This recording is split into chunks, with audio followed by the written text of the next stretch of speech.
Okay, here's attempt number one, explaining my take on sharpening. A lot of times I see people recommending strops.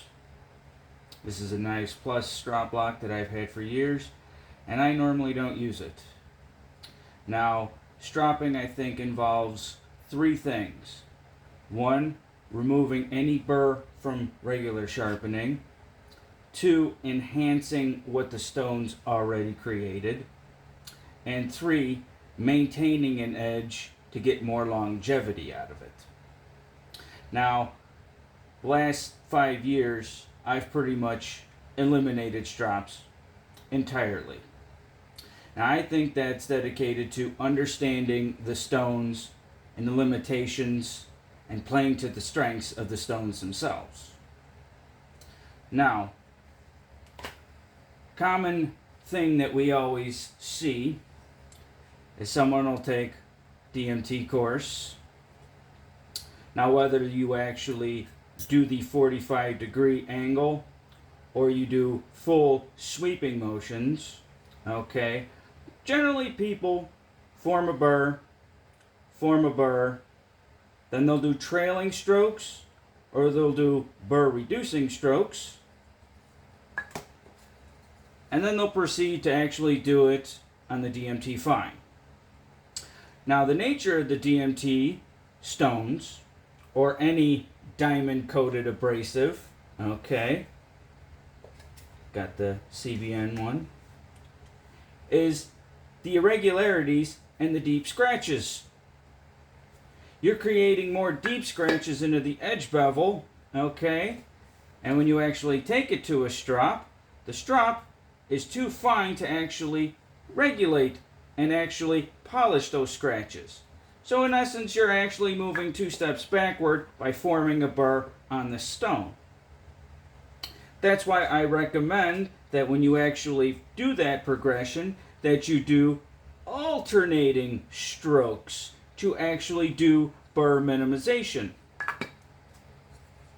I usually get clean, burr-free edges just off a simple stone, the first stone itself. Now, DMTs, they actually have a problem, which I will explain in just a second. Now, my course of action would be, if I were to follow that progression, the more I'm actually honing the edge, the less work I'm going to have on the strop itself. However, most people are going to run into a finish that they are completely unsatisfied with. Okay?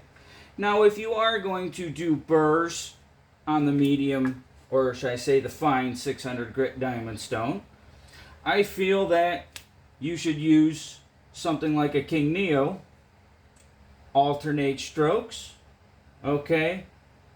And what I like to do is when I think that there's even pressure back and forth, I'll rotate it up and I'll glide it down the corner of the stone, back and forth. That's going to pinpoint anywhere that there's a micro burr, okay? It should feel effortless back and forth, okay? And then you could actually set your final scratch pattern if you wanted to go that route. Now, the King Neo is an 800 grit splash and go silicon carbide. Love this stone. If I was going to do a standalone sharpening, I would form a burr, one side, form the burr, the other side, and then I would go 2 passes to 1. This is going to feel effortless. I want to feel effortless in both directions. So I'll do another 2 to 1, and gradually you will feel less resistance on this stroke compared to this. And then it'll basically feel almost even back and forth. Then you could do the corners. And you only want light pressure because you're going slow to actually feel where residual burr exists. Okay? And then you could actually set your final scratch pattern. I usually like to go straight and sweep, and then I'll do more of a 45-degree angle on the following passes. Okay? That's what I like to do. You could play around. So it would be straight, straight, 45, 45, straight, straight, 45, 45, and then I'd be done. Okay? Now, sometimes they'll actually go to these Veneve stones. I normally don't use Veneve stones. I have higher quality stones. But this one, it loads easily. Okay? It sets a nice finish on your edge, but here's the thing. It's too fine, just like a strop, to take out these scratches when you actually form a burr. So what I would do, if you're going to go that route, alternate passes, okay? And by the time you actually get to here, the stone provides great feedback and it puts a fine polish on there. Why are you going to try removing a burr? Use it to refine what you've already created. That just makes more sense to me. Okay? Now, this is a 1K vitrified CBN stone. Big Brown Bear, the old generation. His new ones are Splash and Go. This one is 1,000 grit. Needs to soak. Okay? The newer ones are much better, faster, but I still enjoy using everything that I got. Same thing applies here. Okay? Form a burr. Form a burr. Okay? Reduce, reduce. I want it to have 1,000 grit edge before I move to the next stone. Okay?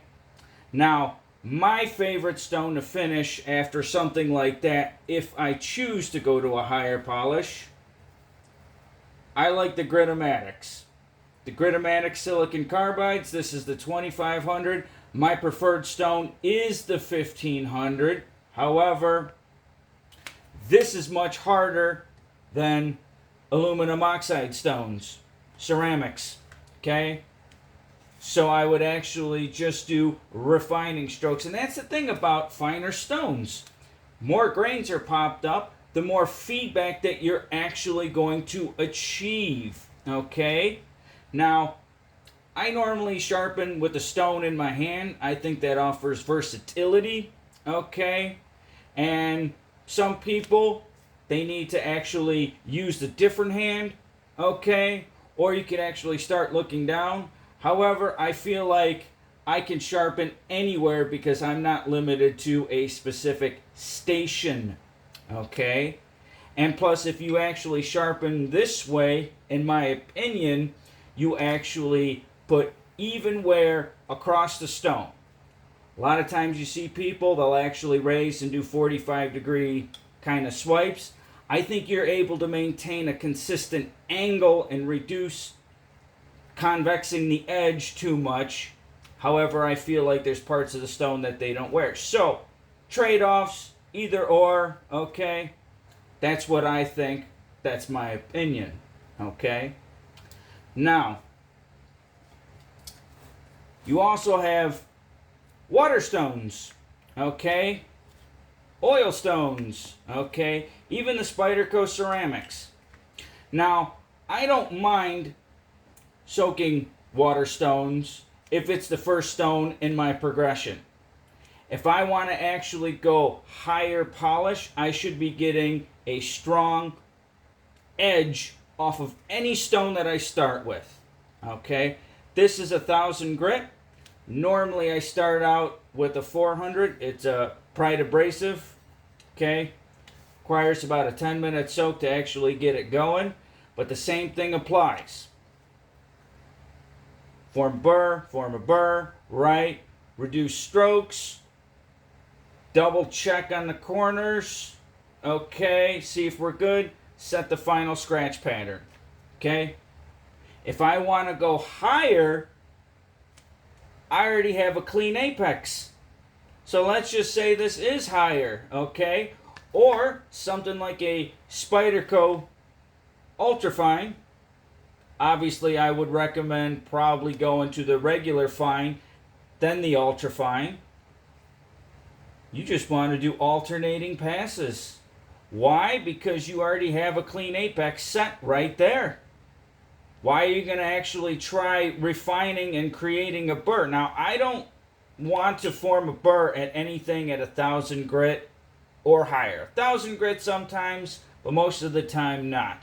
Generally at 1,000 grit, I want the edge crispy clean, and anything else is just a bonus, a cherry on top. Okay?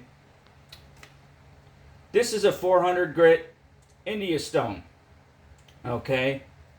Now, the thing is with this India stone, in my opinion, is it is a very slow cutter.